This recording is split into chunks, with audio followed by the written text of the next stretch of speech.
안녕하세요. 책 읽어주는 꿀잠 DJ입니다. 잘 지내셨죠? 오늘도 지난 시간에 이어서 샬롯 브론테의 제인 에어 읽어드리도록 하겠습니다.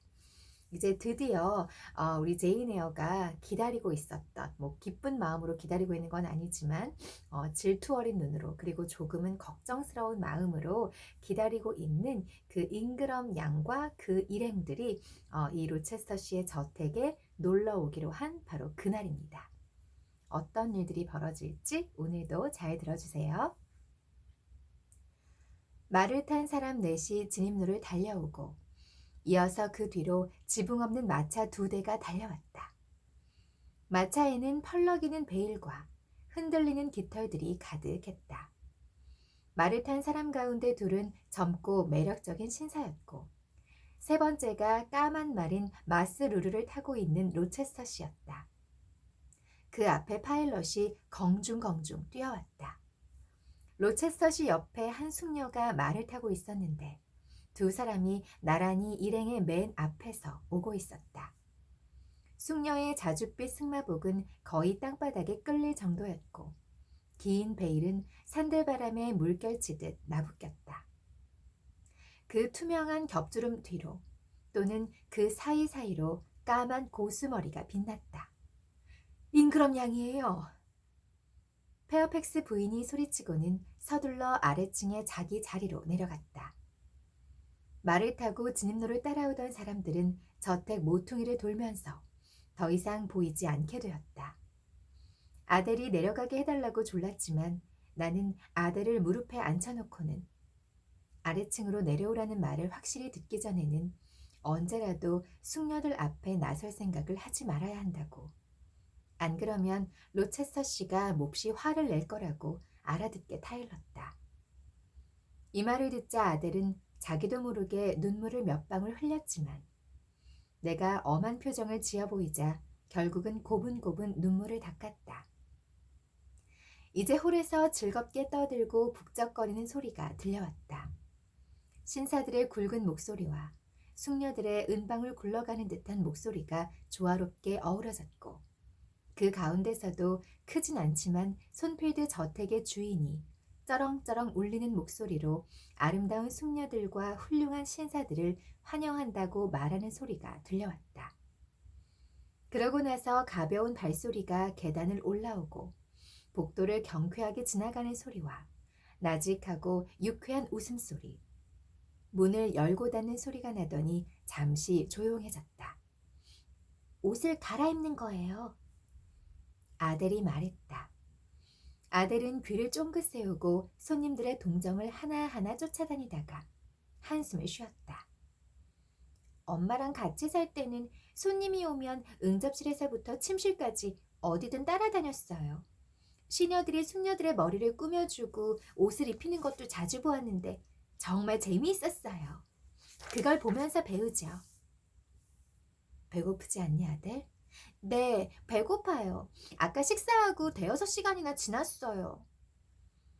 그럼 숙녀분들이 방에 있는 동안 내가 내려가서 먹을 것을 가져올게. 나는 조심스럽게 나의 피난처에서 나와 뒷계단을 통해 바로 부엌으로 들어갔다. 부엌은 온통 불이 피워져 있고 난리법석이었다. 수프와 생선 요리는 거의 다 되어가고 있었고, 요리사는 금방이라도 불이 붙을 것 같은 기세로 도가니 위에 몸을 기울인 채 일하고 있었다. 하인들 방에는 마부 둘과 신사들의 시종 셋이 난로가에 서 있거나 앉아 있었다. 시녀들은 숙녀들과 함께 위층에 있는 것 같았다.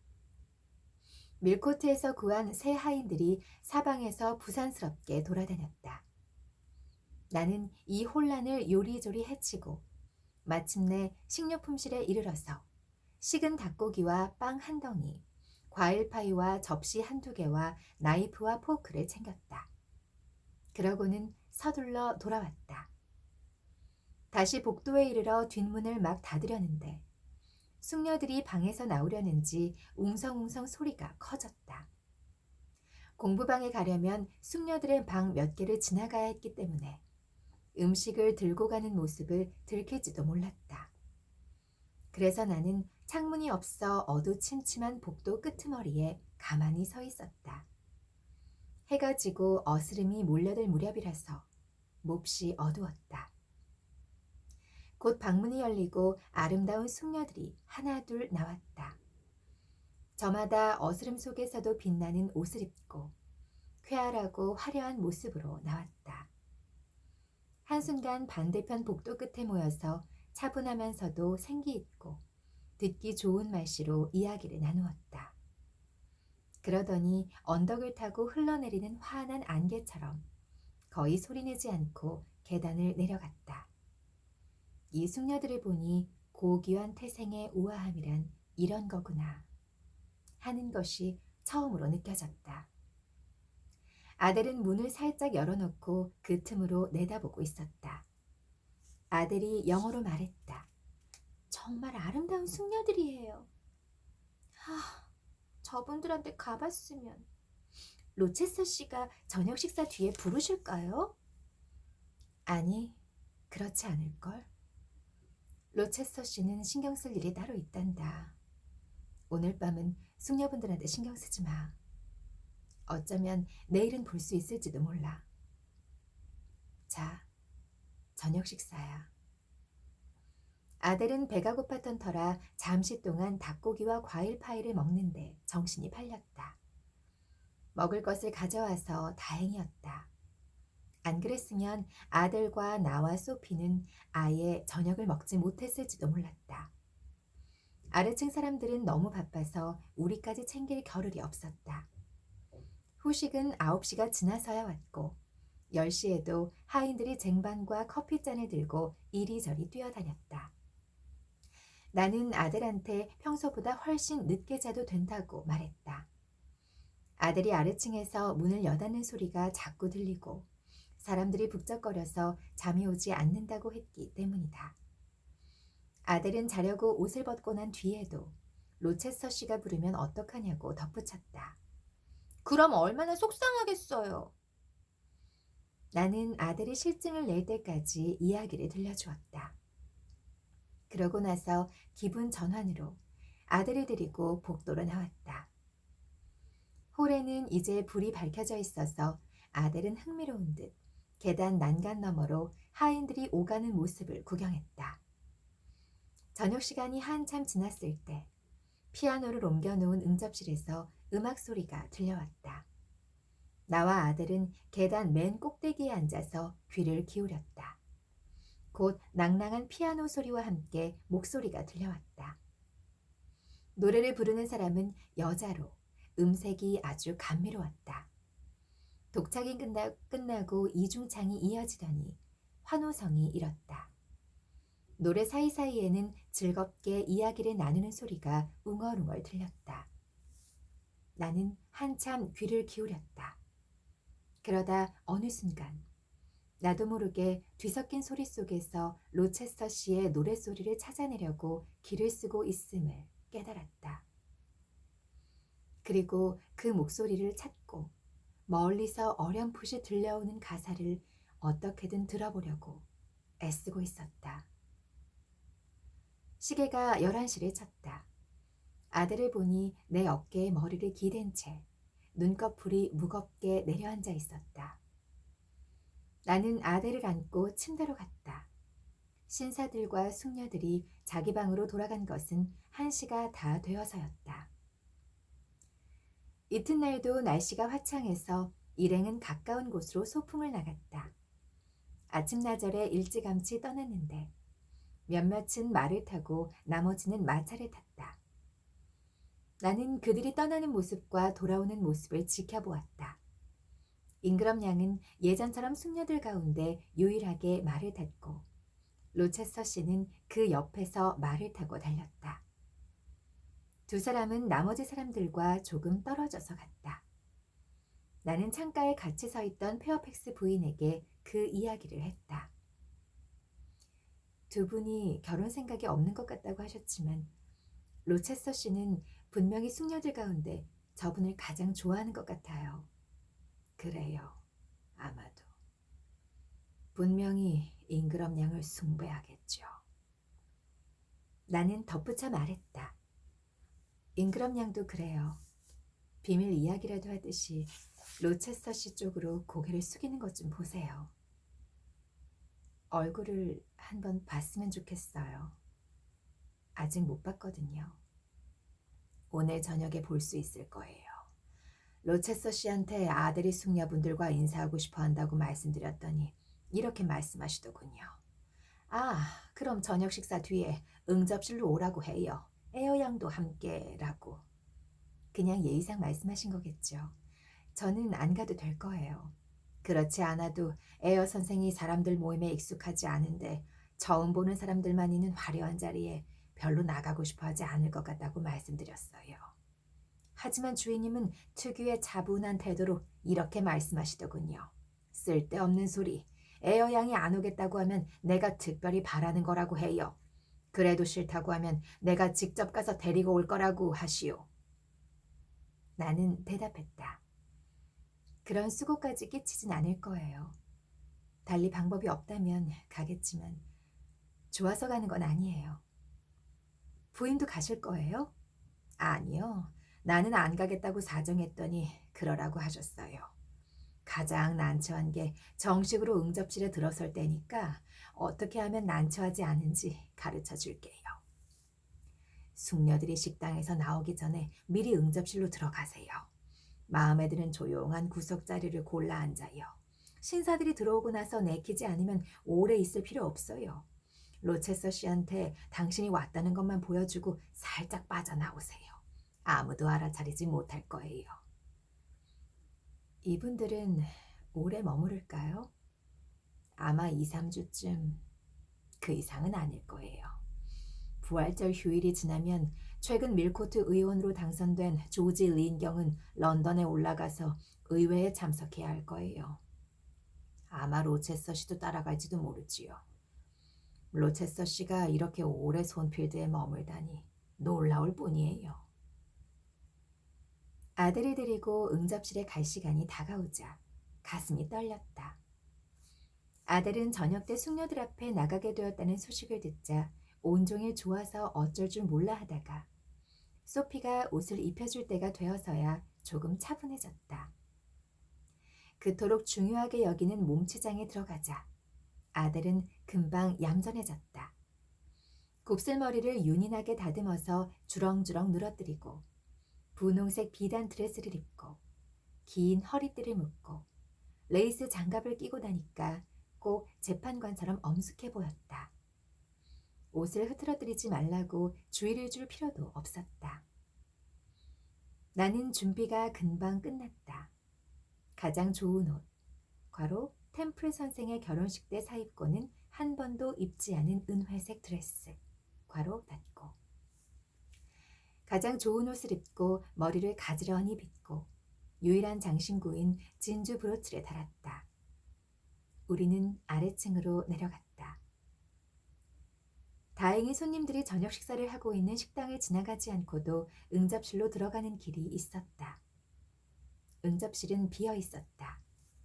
대리석 벽난로에는 난로불이 활활 타고 있었고 아름다운 꽃들로 장식된 탁자에는 밀랍 양초가 쓸쓸하지만 환하게 빛나고 있었다. 아델은 아직도 엄숙한 기분에 사로잡혀 있는지 말 한마디 없이 내가 가리킨 의자에 앉았다. 나는 창가 자리로 가서 가까운 탁자에 있던 책을 집어와 읽으려고 했었다.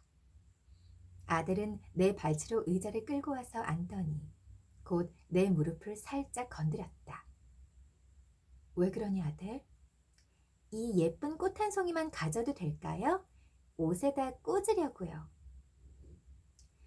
너는 정말 치장을 너무나도 중요하게 여기는구나. 그래, 꽃을 꽂으렴. 나는 꽃병에서 장미 한 송이를 뽑아 허리띠에 달아주었다. 아델은 이제 행복의 잔이 가득 찼다는 듯이 이루 말할 수 없이 뿌듯해하며 한숨을 쉬었다. 나는 웃음이 나와서 고개를 돌리고 몰래 웃었다. 이 어린 파리 아가씨가 온 문제에 대해 천성적으로 열렬한 애착을 갖는 모습을 보면 우스꽝스럽기도 하고 거슬리기도 했다. 숙녀들은 8명밖에 되지 않았지만 한데 모여 있으니 훨씬 더 많아 보였다. 몇몇은 키가 크고 많은 이들이 하얀 옷을 입고 있었으며 하나같이 안개가 달을 돋보이게 하듯 자신의 풍채를 돋보이게 하는 길고 풍성한 드레스를 입고 있었다. 나는 일어나서 인사를 했다. 한두 사람은 고개를 숙여 답했지만 나머지는 나를 빤히 바라보기만 했다. 숙녀들은 방 곳곳에 흩어졌다. 가볍고 경쾌한 동작 때문에 하얀 새들이 떠올랐다. 몇몇은 소파나 기다란 의자에 반쯤 누워 있었고 몇몇은 탁자 위로 몸을 숙이고 꽃이나 책을 살펴보았다. 나머지는 난롯가에 모여 있었다. 모두 나직하면서도 맑은 소리로 말했는데 평소에도 그러는 것 같았다. 그 숙녀들의 이름은 나중에 알았지만 지금 설명해 두는 것이 좋겠다. 그러면서 이시턴 부인과 그리고 이시턴 부인의 두 딸들에 대한 이야기가 설명이 되어 있습니다. 큰 딸인 에이미 그리고 둘째 딸 루이자. 그리고 그 뚱뚱하고 몸집이 큰 40살쯤 되는 린경의 이야기가 나와 있고요. 그리고 귀부인다운 넨트 대령 부인에 대한 설명이 있었고 그리고 우리가 조금 주목해서 봐야 하는 잉그럼 남작의 미망인 잉그럼 부인과 그리고 그 부인의 두 딸인 블랑슈와 메리에 관한 이야기가 나와 있습니다. 아마 우리가 조금 신경 써서 봐야 하는 사람은 잉그럼이겠지요. 잉그럼 남작의 미망인인 잉그럼 부인과 그리고 그 두 딸인 블랑슈와 메리 이 두 사람을 조금 우리가 신경 써서 봐야겠지요. 그렇다면 잉그럼 양은 로체스터 씨가 택할 만한 여자일까? 나는 알 수 없었다. 로체스터 씨가 어떤 여인을 아름답게 여기는지 모르니까. 로체스터 씨가 위풍당당한 여인을 좋아한다면 블랑슈는 위풍당당함의 표본이었다. 재주도 많고 활기찼다. 신사라면 대부분 잉그럼 양을 숭배할 것 같았다. 나는 벌써 로체스터 씨가 잉그럼 양을 좋아한다는 증거를 얻은 것만 같았다. 마지막 한 점의 의심도 없애려면 두 사람이 함께 있는 것을 내 눈으로 똑똑히 보는 수밖에 없었다. 독자 여러분은 아델이 지금까지도 내 발치에 있는 의자에 가만히 앉아있을 거라고는 생각하지 않을 것이다. 그렇다. 숙녀들이 들어오자 아델은 앞으로 나아가 당당하면서도 공손하게 절을 하고는 엄숙하게 인사했다. 여러분, 안녕하세요. 잉그럼 양은 조롱하듯이 아들을 내려다보며 소리쳤다. 어머, 웬 꼬마 꼭두각시니? 린 부인이 말했다. 로체스터 씨가 후견인으로 있는 아이인 것 같군. 프랑스 아이라고 했어. 덴트 부인은 상냥하게 아들의 손을 잡아주고 입을 맞추었다. 에이미 이시턴과 루이자 이시턴은 입을 모아 소리쳤다. 정말 귀여운 아이네.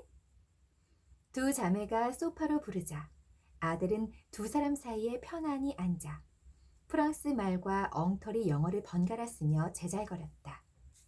아가씨들의 주의를 끌었을 뿐 아니라 이시턴 부인과 린 부인의 관심까지 끌면서 마음껏 어리광을 부렸다. 드디어 커피가 나오고 신사들이 불려 들어온다. 이 환한 방에 그늘이 있을까 싶었지만 나는 아무튼 그늘에 앉아 있었다. 창문 커튼이 나를 반쯤 숨겨준다. 다시금 아치의 커튼이 열리고 신사들이 들어온다. 신사들이 한데 모여있는 모습은 숙녀들과 마찬가지로 무척 인상적이다. 신사들은 모두 검은 옷을 입고 있다. 대부분 키가 크고 젊은이도 몇 명 있다. 헨리 린과 프레더릭 린은 무척이나 화려하고 매력적인 젊은이다. 이러면서 이제 그 덴트 대령과 그리고 여러 이곳에 와 있는 그 신사들에 대한 소개가 또 들어가 있습니다. 그 저희가 지금 관심 있게 봐야 하는 그 여성분이 숙녀분이 잉그럼이잖아요. 그런데 제가 지금 읽으면서 조금 궁금한 것이, 좀 이해가 안 되는 것이, 잉그럼이 이름인데 잉그럼 남작의 미망인, 그러니까 이제 그 남자분의 성인 거죠. 그리고 그분이 돌아가시고 그분의 부인이 이제 잉그럼 부인인데 그분의 두 딸이 블랑슈와 메리. 그러면 우리가 지금 봐야 하는 이 로체스터씨랑 같이 말을 타고 왔다는 그 어여쁜, 너무나 예쁘고 모든 남자가 숭배에 맞지 않는다는 아름다운 여인이 블랑슈인지 아니면 메리인지 잘 모르겠네요. 그쵸? 블랑슈 잉글럼인지 아니면 메리 잉글럼인지, 제가 그 부분을 조금 지나치긴 했는데요. 왜냐면 너무 이 자세하게 한 명 한 명에 대한 그 설명이 굉장히 길게 나와 있거든요. 그래서 그러네요. 그러면 블랑슈와 메리는 키가 똑같았고, 메리는 키가 크고 호리호리하고, 블랑슈는 달의 여신 다이애나와 같았다. 나는 당연히 블랑슈를 특별히 관심 있게 살펴보았다. 블랑슈가 페어팩스 부인이 묘사한 것처럼 생겼는지 궁금했다. 오케이, 알았습니다. 그러니까 이 잉글럼 남작의 부인인, 그 미망인이죠. 혼자 남은 부인인 잉글럼 부인이 있고, 그분의 두 딸이 블랑슈하고 메리인데, 그러니까 블랑슈 잉글럼, 그다음 메리 잉글럼인데, 지금 이 그 페어팩스 부인이 잉그럼 양이 굉장히 인기가 많고 모든 남자가 좋아한다. 그리고 이 페어팩스 부인 말로는 로체스터씨랑 둘이 결혼하지는 않을 것 같다. 뭐 이런 말을 했었던. 그리고 너무나 아름다워서 이 제인 에어가 자신의 위치를 계속해서 생각하고 내가 더 이상 이 로체스터씨에게 마음을 품지 않으려고 아름다운 잉그럼 그 숙녀분의 모습을 그리고 또 본인의 아름답지 못한 그 자화상을 그리고 계속해서 그것을 보면서 현타 시간에 갔잖아요. 네, 그때 그린 그 아름다운 그 잉그럼 양이 바로 블랑슈 잉그럼입니다. 제가 이해가 안 돼서 제가 지금 길게 설명을 하고 있는 거예요. 네, 잉그럼 양인데 잉그럼 양은 그러니까 메리 잉그럼이 아니고 블랑슈 잉그럼이다. 되셨을까요? 네. 어디까지 읽었죠? 여기서부터 다시 읽도록 하겠습니다. 두 자매가 소파로 부르자 아들은 두 사람 사이에 편안히 앉아 프랑스 말과 엉터리 영어를 번갈아 쓰며 제잘거렸다. 여기 읽은 데다. 죄송해요. 로체스터 씨 얘기부터 읽어야 됩니다. 다시 읽을게요. 그렇다면 로체스터 씨는 어디에 있는가? 로체스터 씨는 마지막에 들어온다. 이게 그 불이 난 그날 밤에 로체스터 씨를 구해주고, 그리고 그 다음날 아침에 보지 못한 채 이 페어팩스 부인에게서 로체스터 씨가 저 멀리 친구네 집에 놀러 가셨다, 거기까지 지금 들었고, 그 화재 사건으로부터 로체스터 씨를 구해드리고 나서는 처음 보는 거예요. 첫 만남, 그 일이 있고 나서 처음 만남. 그리고 자신의 마음도 이미 알고 있는 상태.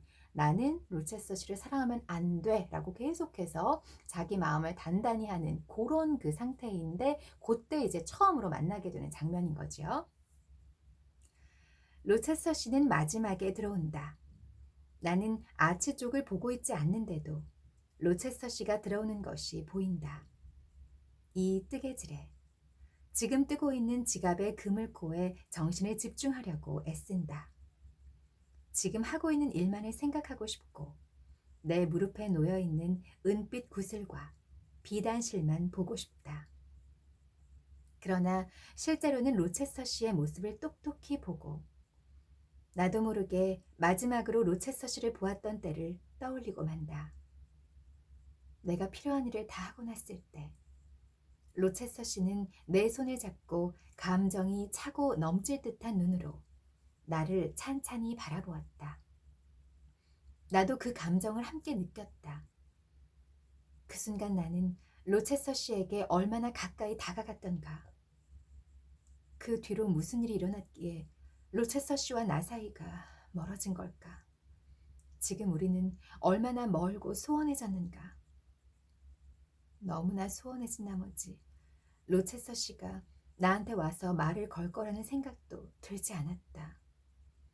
로체스터 씨가 나를 쳐다보지도 않고 방 맞은편에 가서 앉아 숙녀들과 이야기를 나눌 때도 놀라지 않았다.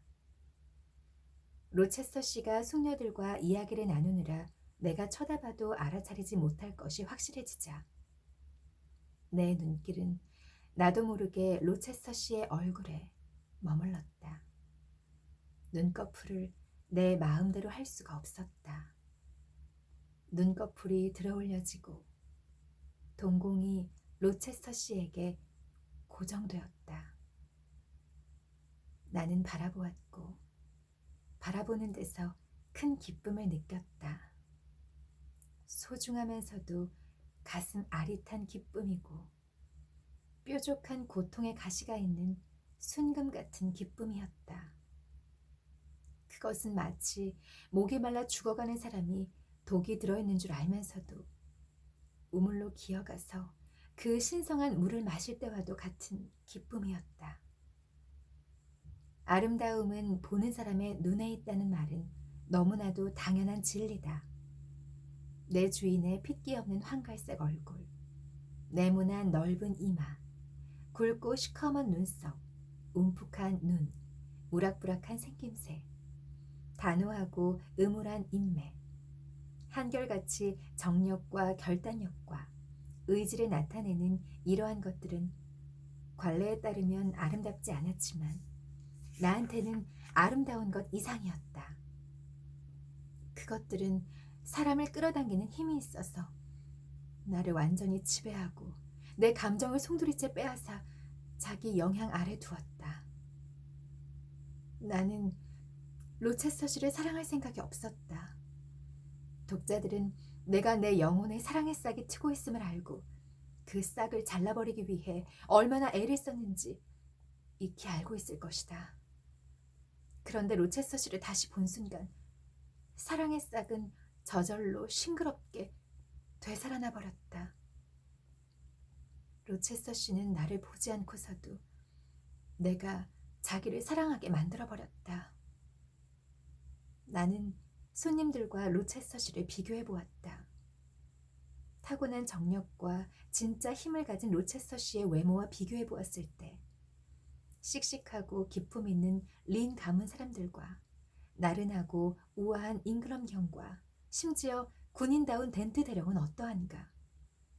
그 사람들의 외모와 표정은 어떤 호감도 가지 않았다. 물론 사람들은 대부분 그 사람들이 매력적이고 잘생기고 늠름하다고 할 것이다. 반면 로체스터 씨를 두고는 우락부락하게 생긴 데다 표정이 침울하다고 할 것이다. 나는 다른 사람들이 웃음 짓고 소리내어 웃는 것을 보았다. 그것은 아무것도 아니었다. 그 사람들의 웃음소리는 종이 딸랑거리는 소리만큼이나 의미가 없었다. 나는 로체스터 씨가 웃는 모습을 보았다. 험상궂은 얼굴이 부드러워지고 눈은 온화하면서도 번쩍번쩍 빛이 났고 눈빛은 탐색하는 듯 하면서도 상냥했다. 로체스터 씨는 로이자와 에이미 이지턴 자매에게 말을 건네고 있었다. 그토록 날카로운 눈길을 두 아가씨가 차분히 받아들이는 것을 보니 조금 이상했다. 나라면 눈을 떨구고 얼굴에 홍조가 피어올랐을 것이다. 그래도 아가씨들이 아무렇지도 않아 하는 것을 보니 기뻤다. 나는 생각했다. 저 사람들은 로체스터 씨를 나처럼 생각하지 않아. 로체스터 씨는 저들과 다른 부류야. 분명 나와 같은 사람일 거야. 나랑 비슷하다는 게 느껴지고 저 표정과 동작의 언어가 이해돼. 신분과 재산이 우리를 멀리 갈라놓는다 해도 내 머리와 가슴 속에, 내 피와 신경 속에 저분과 비슷한 것이 있어. 며칠 전에 나는 월급만 받을 뿐 저분과 아무 상관이 없다고 했지? 저분을 고용주로만 생각하기로 했잖아? 그것은 자연에 대한 모독이야. 내 안에 있는 선하고 진실하고 생동하는 감정들은 모두 충동적으로 로체스터 씨 주위로 모여들고 있어. 내 감정을 숨겨야 하는 건 잘 알아. 희망은 묻어버려야 해. 나는 저분한테 별로 대단한 존재가 아니라는 사실을 잊지 말아야 해. 나는 그분과 같은 부류지만 그렇다고 나한테 어떤 힘이 있거나 사람을 끄는 매력이 있지는 않아. 그저 같은 취향과 감정을 갖고 있을 뿐이지. 그러니까 우리는 영원히 이어지지 않으리란 사실을 끊임없이 되뇌어야 해. 그렇더라도 내가 숨을 쉬고 생각하는 동안에는 그분을 사랑할 수밖에 없겠지. 커피가 나온다. 신사들이 들어온 뒤로 숙녀들은 종달새처럼 활기가 넘친다. 활기차고 유쾌한 대화가 이어진다. 덴트 대령과 이시턴 씨는 정치 문제를 토론하고 부인들은 그 토론에 귀를 기울이고 있다. 이시턴 자매들을 떠난 로체스터 씨는 블랑슈가 탁자 옆에 혼자 서 있듯이 난롯가에 혼자 서 있다. 블랑슈는 벽난로 맞은편에 서서 로체스터 씨를 마주본다. 로체스터 씨는 아이들을 좋아하지 않는 줄 알았는데요. 좋아하지 않소. 그런데 어떻게 저런 작은 인형을 맡게 되었나요? 어디서 주웠어요? 주운 게 아니라 내 손에 남겨진 거요. 학교에 보냈어야죠. 그럴 돈이 없소. 학교는 너무 비싸거든. 아니, 가정교사도 두시는 걸로 알고 있는데요. 방금 전에 누가 저 아이랑 함께 있는 걸 봤어요. 가버렸나? 아, 아니군요. 아직 창가 커튼 뒤에 있어요. 물론 돈을 주고 고용하시겠죠. 그것도 꽤나 비쌀 텐데요. 어쩌면 학교보다 더 비쌀 수도 있고요. 두 사람 몫이 들어가니까요. 내가 화제에 오르자 로체서 씨가 내 쪽을 볼까봐 겁이 났다. 아니, 어쩌면 내 쪽을 보기를 기대했는지도 모른다. 나도 모르게 그늘 속으로 더 움츠러들었지만 로체스터 씨는 눈길도 주지 않았다.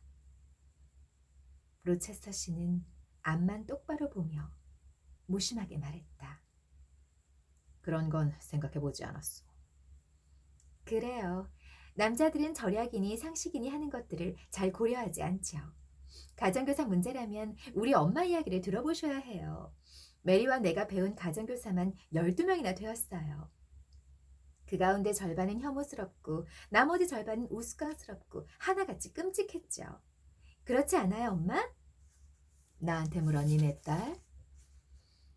잉그람 부인의 특별한 소유물이라고 불린 이 아가씨는 설명을 곁들여 한 번 더 물었다. 가정교사 이야기는 말도 꺼내지 마라. 말만 들어도 피곤하다니까. 무능하고 변덕스러운 가정교사들 때문에 고생했지. 이제 다 끝난 걸 하느님께 감사드린단다. 덴트 부인이 그 신앙심 깊은 부인에게 허리를 숙여 뭔가 귓속말을 했다. 대답으로 미루어 보아 지금 비난받고 있는 집단의 한 사람이 그 자리에 와 있음을 일깨워 준 듯 했다. 잉그럼 부인이 말했다. 그 사람한테 약이 되었으면 좋겠군. 그러더니 목소리를 낮추긴 했지만 여전히 나한테 들릴 만한 소리로 말했다. 아까 눈여겨봤지. 내가 관상을 볼 줄 아는데 그 여자 얼굴엔 가정교사라는 부류의 결점이 모두 들어있어. 로체서 씨가 큰 소리로 물었다. 그게 뭡니까 부인? 잉그람 부인은 대단히 심각한 일인 듯 터번을 3번 흔들면서 대답했다. 남몰래 따로 이야기해 주리다. 하지만 제 호기심은 그때 가면 식욕이 사라질 겁니다. 바로 지금 먹을 것을 달라는군요. 블랑슈한테 물어봐요. 나보다 가까이 있으니. 아, 엄마, 저한테 떠넘기지 마세요. 저는 가정교사라는 족속 전체를 두고 할 말이 딱 하나밖에 없어요. 바로 불쾌한 존재라는 거죠. 그 사람들 때문에 고생해서가 아니에요. 오히려 제가 괴롭혔죠. 시어도어랑 같이 윌슨 선생이랑 그레이 선생이랑 주베르 선생한테 얼마나 장난을 쳤던지. 메리는 너무 멍해서 우리 음모에 적극적으로 가담하지 못했어요. 가장 재미있었던 건 주베르 선생이에요. 윌슨 선생은 툭하면 눈물을 흘리고 침울하고 한심하고 약해 빠진 사람이었어요. 한마디로 굳이 싸워서 이길 가치도 없었죠. 그레이 선생은 품위가 없고 무신경했어요. 어떤 충격을 줘도 별 소용이 없었어요. 하지만 가엾은 주베르 선생. 우리가 궁주를 몰고 갈 때면 화가 나서 펄펄 뛰던 모습이 지금도 눈에 선해요. 우리가 차를 엎지르고 버터 바른 빵을 부스러뜨리고 책을 천장으로 던지고 할 때 말이에요. 또 자로 책상을 두드리고 부직갱이로는 날로 철망을 마구 두드리고 난리법석을 떨었죠. 시어도어, 그 즐거운 시절이 생각나지? 아. 와 너무 별로다. 그쵸? 블랑슈 잉그럼이 얼굴만 그냥 외모만 아름답다고 하면 안 되겠다. 외모만 그냥 좀 삐까번쩍한 그런 여성이네요. 숙녀라고 말할 수도 없네. 그쵸? 바로 코앞에 가정교사인 제인 에어가 있는데 가정교사라는 존재 자체가 너무 불쾌하다. 정말 인격이라는 것을 찾아볼 수 없는 정말 돈만 많고 몸만 그냥 꾸밀 줄 아는 너무나 인성이 훌륭하지 못한 그런 아가씨네요.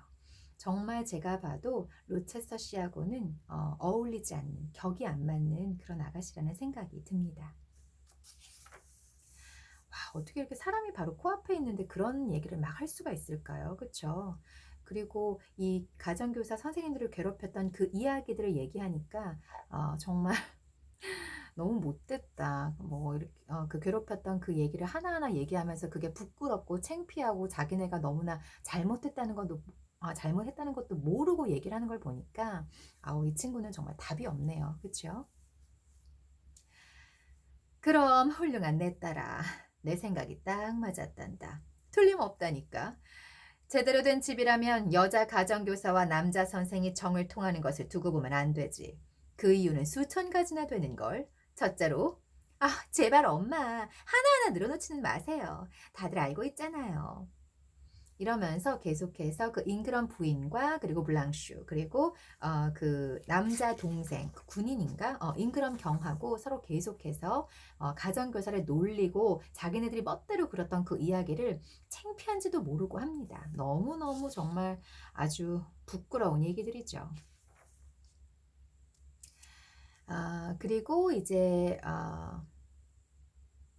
잉그럼 양이 피아노 앞에서 노래를 이 전주를 치면서 그 피아노 앞에서 낭낭한 목소리로 낭낭한 소리로 목소리가 아니라 낭낭한 소리로 피아노를 연주하는 그 부분부터 제가 다시 읽어드리도록 하겠습니다.